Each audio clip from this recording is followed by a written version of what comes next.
Hi everybody, it's Gail from Gail's Bookish Things, back with an ink of the week review or summary, I guess you could say. I tried a few different inks in my Sailor PGS Slim. This is I guess you call it the Blue Nebula. It's a very beautiful pen, if you're not familiar. It's a smaller one. It's hard to tell that sometimes when you see it. I think on another video I've seen some other people talk about it, and I didn't imagine that it would be quite as slight as it is. It's not a bad thing, but just to point that out, I think that's the aspect of it being a Pro Gear Slim. But if you put it next to a TWSBI, you can see that it is a little bit shorter and a little bit taller than, say, like a Kaweco. But it's a nice, handy little pen, and I have found a couple good combinations that are favorable with this nib. I was writing with my, let's see, I think it was my Tomoe River paper and my Cosmo, and with those two papers and this pen filled with the Ackerman Deepwater Blue, that has been the best yet. I haven't tried my black inks in this. I think the Noodler's Heart of Darkness and my Takisumi, the Eroshizuku ink, would also work well with this. I tried Noodler's Green Marine, and I just didn't like the green coming out of this. But 2 point here. Let me stay focused. Or try very hard to do that. I started out with using the Lamy Tourmaline because I thought that color ink with this pen would be a really fun match. It was okay. It just it was all right. It was nice on this Tomoe River paper, but then when I was writing on some other papers, I felt like it seemed dry. And this is the 52 GSM, so it seems to me like the weight of the Tomoe River paper makes a difference. Whereas if I'm writing, say, on the Cosmo Air Light, you either like it or you don't. But for me, the weight of the Tomoe River seems to have an effect on how I like the pen and ink combination. So after trying that for a little while and just not really bonding with it, I said, okay, I'll try my 54th Massachusetts. Also a Noodler's ink that is generally wet in most of my other pens. I feel like it's got a good flow. I switched to that midweek, and I wrote here, it was nice on the Tomoe River and Cosmo, but it just felt a little bit drier. I wrote drier on others. So yeah, good on the Tomoe River paper, drier on the other papers. And then I'll go back to the evaluation. I said this is a drier nib and seems particular about the paper. This seems pretty good. I was liking it okay when I was just kind of writing. I mentioned that I wanted to try this ink that I cannot pronounce in it, which I haven't done yet. But I really have liked that ink. This is a sample from a friend of mine, Kim, and I've really enjoyed that ink.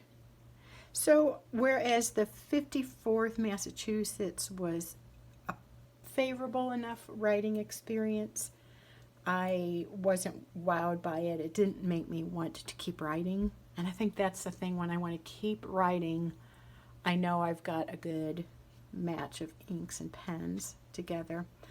And then the 54th also seemed a little bit dry on the Cosmo Air Light. So then over here, I just mentioned to myself, so I wouldn't forget, I said, will Deepwater Blue be a good match? Works great in the Kaweco, thinking of buying it. I do want to buy the Deepwater Blue. I went to Van Ness Pens today to order a few little samples, and then I thought I might as well just go ahead and get the Deepwater Blue, because that one, they say, is good with all kinds of nibs and all kinds of pens, and that just seems to make sense to me to have a pen ink that works with all my pens, and it has so far. The ones I've tried it in, I've really liked it. So finally I switched to the Deepwater Blue. Oh, by the way, but they were out of it again, so I didn't buy it. Switched to the Ackerman Deepwater Blue, and it's the best yet, and that's what I have in here now. So that is an excellent combination, and I almost don't want to use it up because it just writes consistently. I can write a long time. The flow is nice.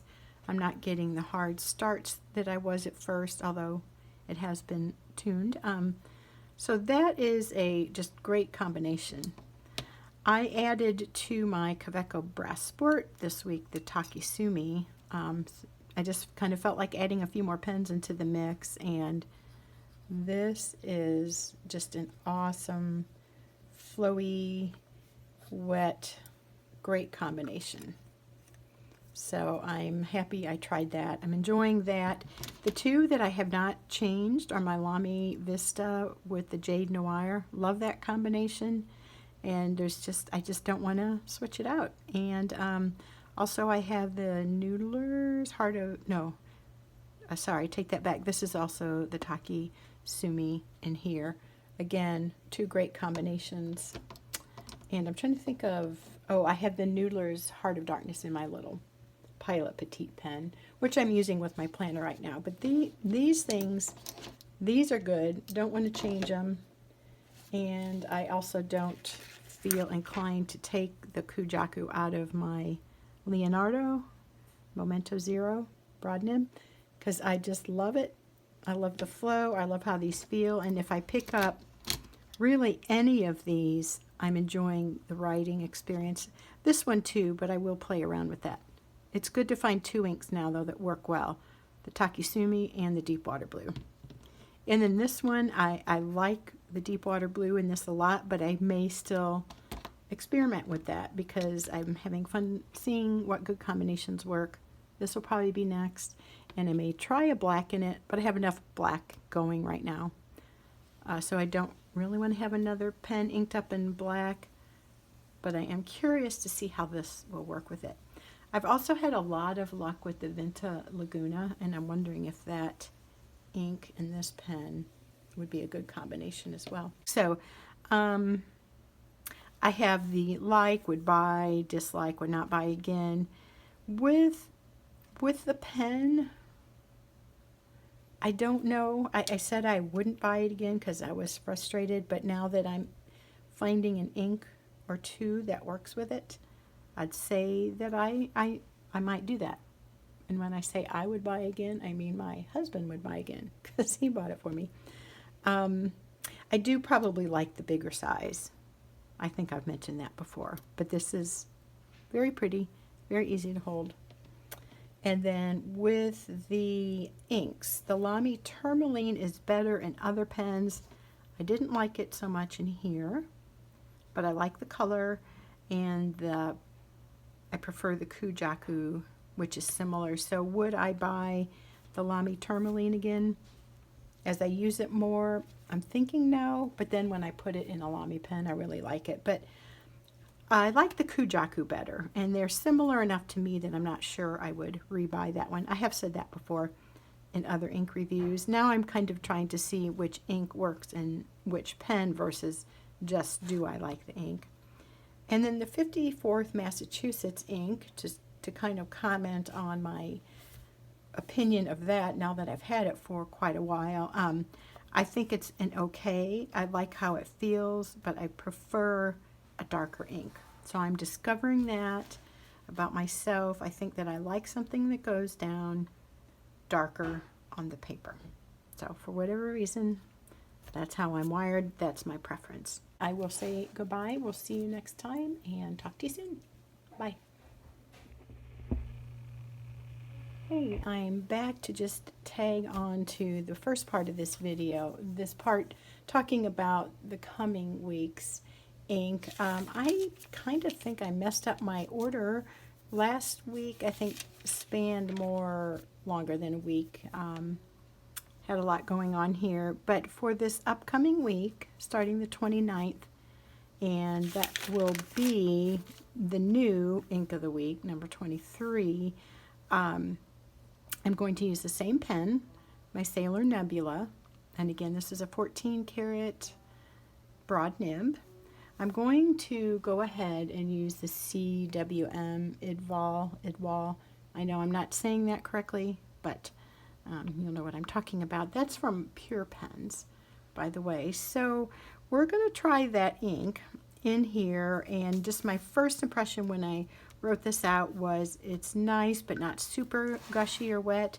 But then as I just commented on some questions for myself, it seemed to be flowing a little bit better. So I'm wondering if it just took a minute for the ink to work down into the feed a little bit better.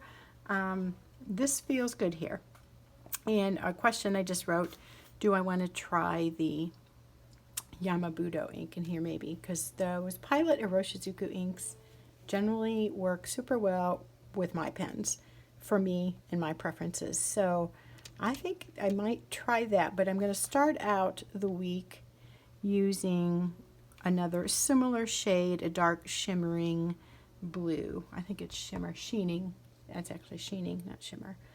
But the depth of this color I've liked in all my pens. I think it's kind of a fun little match, close enough. And it's just a beautiful ink color. We'll see how it works with the pens. So that is the ink of the week 23 part. The way I do these, I confuse myself. So we summarize the previous week and we're introducing this week. So if we're not all totally confused by now, I don't know what else to do. But anyway, new focus. Okay, actually, we'll let you go now. Bye.